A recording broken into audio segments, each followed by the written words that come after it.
पाकिस्तान के शुमाली इलाका जात में कोह हिमालय की मगरबी बुलंदियों पर और सिलसिला कोह कराकोरम के सराहने दुनिया का दूसरा बुलंद तरीन मैदान देव की सरजमीन।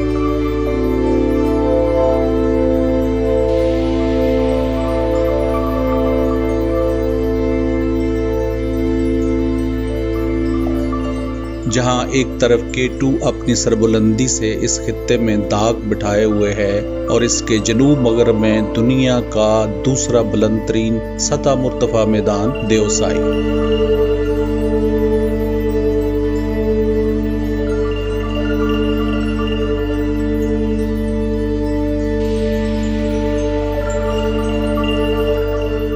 साल के 8 महीने ये यख बस्ता जंगलीपन बर्फ की सफेद चादर ओढ़े हुए रहता है।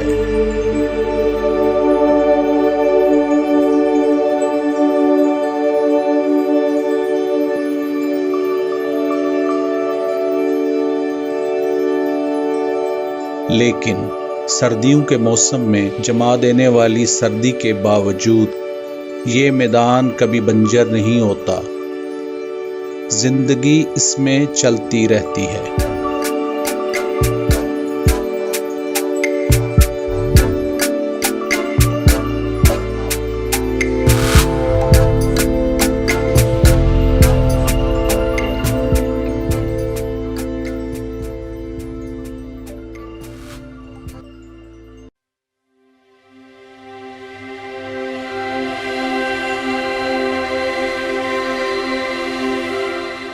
कहा जाता है कि शुमाली पाकिस्तान और कश्मीर में किसी ज़माने में 10,000 से ज़्यादा हिमालय के बूरे रीछ पाए जाते थे, लेकिन आज इनकी नस्ल जनूबी एशिया में इंतहाई खतरे से दोचार है। गुज़श्ता 100 सालों के दरमियान इनकी तादाद निसफ होकर रह गई है। अब ये भारत, पाकिस्तान, अफगानिस्तान, चीन और कजाकिस्तान के चंद छोटे छोटे इलाकों में ही बाकी रह गए हैं। हालिया ज़मानों में इंसानों ने रीछों के रहने वाले इलाकों पर तजावुज़ कर लिया है। इस अमन पसंद जानवर ने इंसानों के इलाकों से दूरी इख्तियार कर ली। इस खित्ते में हर साल इनकी तादाद में कमी वाक़या हो रही है, लेकिन मगरबी हिमालय और कराकोरम के पहाड़ों के दरमियान का मैदानी इलाका देवसाई इन रीछों की पनाहगाह साबित हुआ है।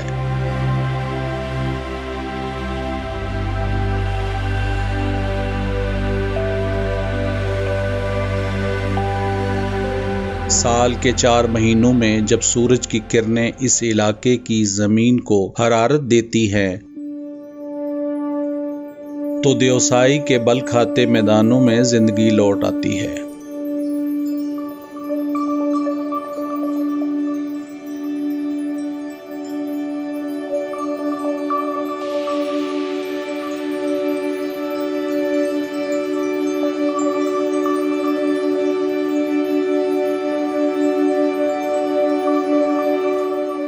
हिमालय के इस हयातियाती निज़ाम में गर्मियों के मौसम की चरागाहें जंगली फूलों से भर जाती हैं।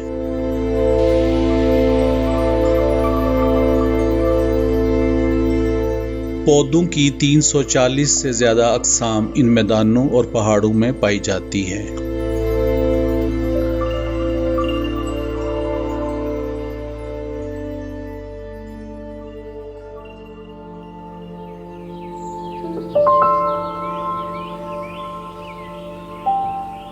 और इस फजा में 200 से ज्यादा परिंदों की चहचहाहट सुनाई देती है।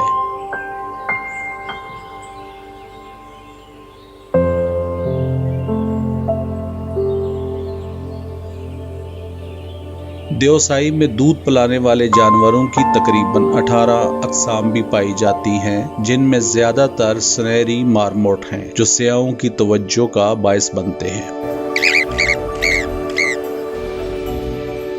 लेकिन देवसाई में रहने वाले तमाम जानदारों से ज्यादा तवज्जो का मरकज कोई और है।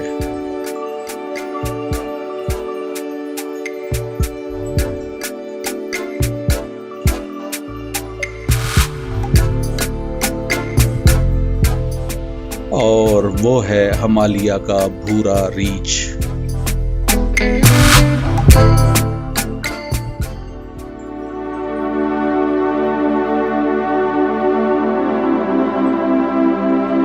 इन भूरे रीछों की नस्ल के तहफ़्फ़ुज़ के लिए 1993 में यहाँ नेशनल पार्क बनाया गया।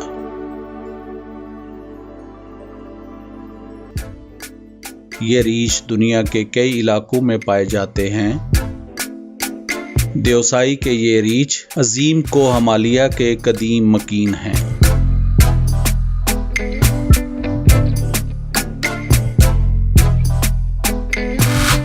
ये सर्दियों की लंबी नींद के लिए गहरी वादियों के गारों में चले जाते हैं और गर्मियों में इस पार्क की ताज़ा घास और सब्ज़े को खाने के लिए बाहर आ जाते हैं।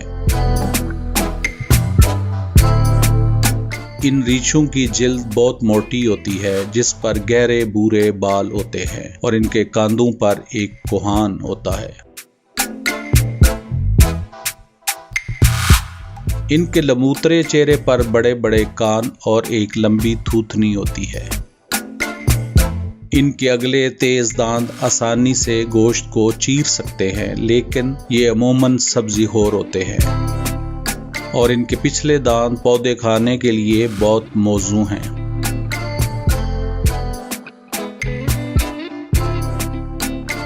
ये रीछ अपने खानदान के दूसरे रीछों से छोटे होते हैं। एक जवान रीछ का वजन 120 से 150 किलोग्राम तक होता है और लंबाई 1.5 से 2 मीटर तक होती है।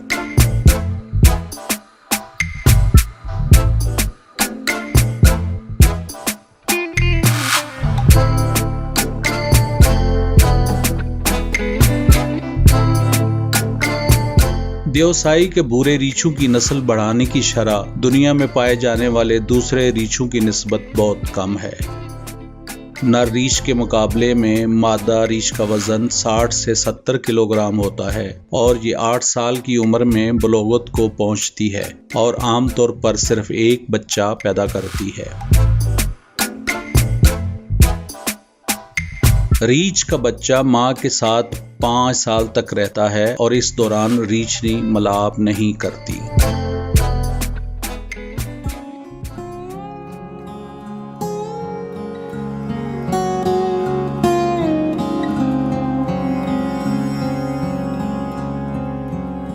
अफजाइश नस्ल में कमी की शरह की एक वजह यहाँ की खुराक है, जिसमें ग़िज़ाइयत बहुत कम होती है।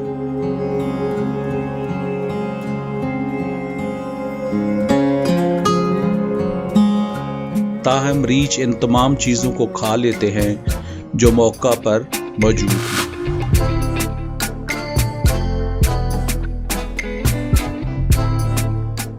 ये बुनियादी तौर पर सब्ज़ीखोर होते हैं जो घास, पौधों की कॉम्पलें और जड़ें अपने पंजों से खोद कर खाते हैं। कीड़े मकोड़े और मछली भी इनकी खुराक का हिस्सा हैं।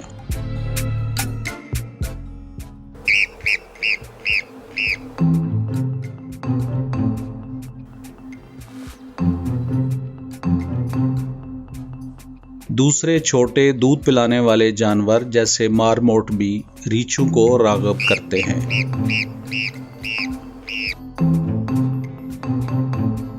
लेकिन तेज तरार मारमोट को पकड़ना बहुत मुश्किल होता है।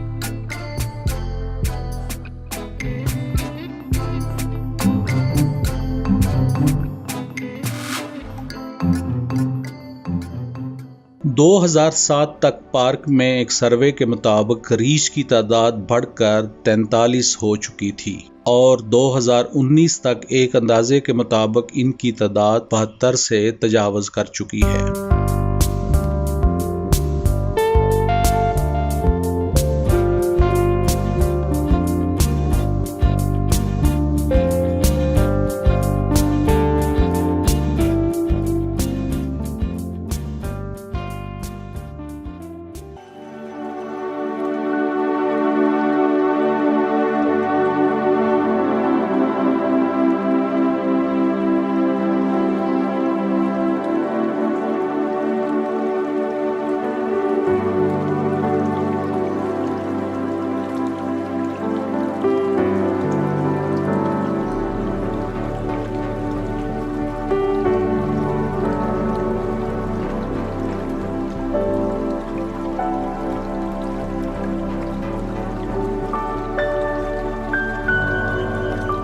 बहुत सारे सयाह करीबी इलाकों से इस पार्क में आते हैं।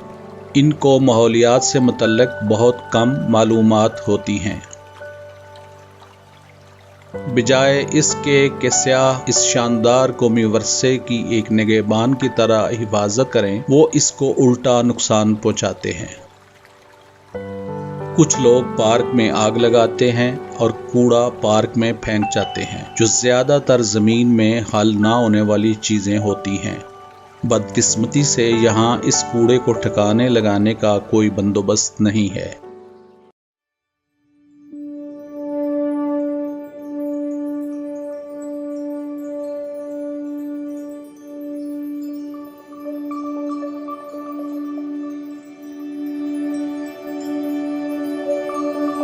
जूं जूं रीछों की आबादी बढ़ रही है, वैसे ही इंसानी आबादी में और इसके साथ मवेशियों में भी इजाफा होता जा रहा है और दोनों देवसाई पार्क से अपना अपना हिस्सा बांट रहे हैं। हर आने वाले दिन के साथ पार्क के बढ़ते हुए वसाइल की वजह से रीछों के लिए जो कुछ रह गया है वो तेजी से खत्म होता जा रहा है।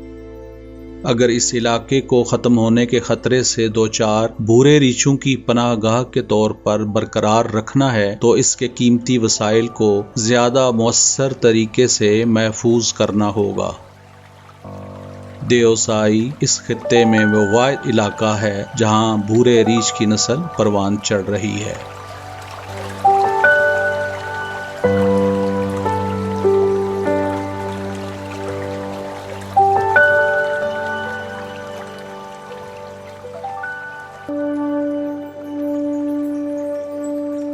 सड़कों और इमारतों की तामीर ने साबित किया है कि इनकी वजह से जंगली हयात को नुकसान पहुंचा है। जंगली हयात वहां ही परवान चढ़ सकती है जहां इंसानों की आमदोरफ्त बहुत कम हो।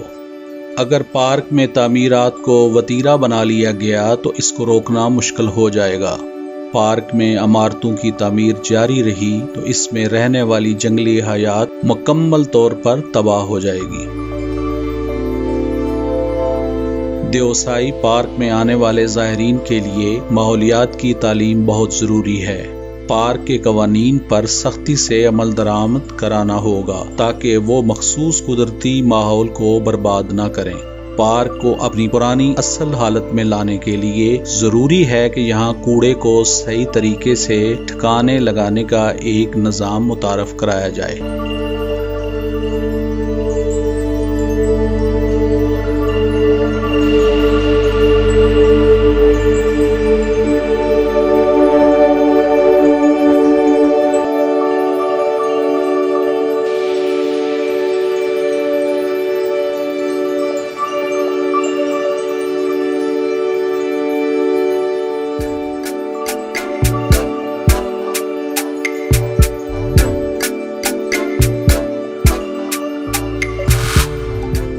अक्टूबर में जब बर्फबारी शुरू होगी तो ये रीछ और ये इलाका सर्दियों की लंबी नींद में चले जाएंगे। इस दौरान फितरत अपनी हिफाजत खुद करेगी और ये ज़मीन बर्फ़ की चादर तले एक नई ज़िंदगी में तब्दील हो जाएगी। लेकिन इस हयातियाती निज़ाम की अच्छी नशोनुमा के लिए ज़रूरी है कि गर्मियों के महीनों में भी इसकी हिफाजत की जाए। ये मुमकिन नहीं कि यह ज़मीन लोगों की बढ़ती हुई ज़रूरियात के होते हुए कायम रह सके और तब्दील भी ना हो। ये वक्त है कि इस देव की सरजमीन का ख्याल रखा जाए और इसको मौका दें कि ये दुनिया की सबसे नादर और शानदार मखलूक भूरे रीछ को पनाह दे सके। इस कीमती खजाने की हिफाजत की जिम्मेदारी अब गिलगित बल्तिस्तान के इदारों और लोगों पर है। इसको महफूज करने के लिए इन मकामी लोगों को चाहिए कि वो बैनुल-अक़वामी इमदादी इदारों और हम सब की मदद करें जो इस देवसाई को मुस्तकबिल की नस्लों के लिए महफूज करना चाहते हैं।